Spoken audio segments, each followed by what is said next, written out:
भारत, एक भूमि जहां विविधता ही उसकी सबसे बड़ी ताकत है। यहाँ हर चेहरा, हर रंग मिलकर बनाते हैं एक अद्वितीय पहचान। ये वही धरा है जहां गगनचुंबी हिमालय खड़ा है, जहां हर खेत सोना उगलता है और जहां तिरंगा आसमान को छूता है। लेकिन आज ये हवा धुएं में घुट रही है। ये शहर अपनी ही सांसों में डूब रहा है। जहां माँ की गोद में बच्चा भूख से तड़पता है और उसका भविष्य अनिश्चित धुंध में खो जाता है। फिर भी वही गंगा अब भी अपनी धारा में जीवन की उम्मीद लिए बहती है। पर अफसोस, ये जीवनदायिनी नदी अब प्लास्टिक और जड़ से दब चुकी है। कभी इन खेतों में खुशहाली लहराती थी और आज वही किसान सूखी मिट्टी की मुट्ठी लेकर आंखों में आंसू समेटे खड़ा है।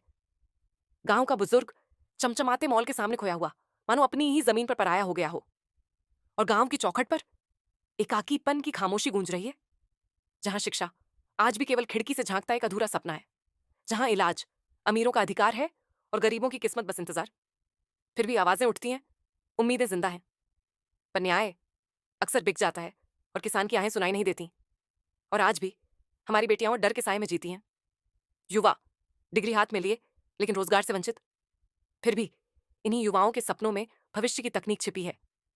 लेकिन यही तकनीक अंधेरे रास्तों की भी ओर ले जाती है। न्यायालय में बहसें गरजती हैं, पर आम इंसान की पुकार अक्सर दब जाती है।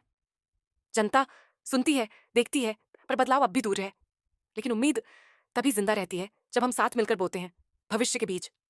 क्या यही अंत है? नहीं, भारत की आत्मा आज भी जाग रही है।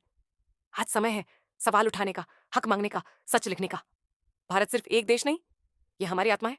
बदलाव सरकार से नहीं, हमसे शुरू होगा। समय आ गया है भारत को जगाने का, और यह जागरण हमसे अभी से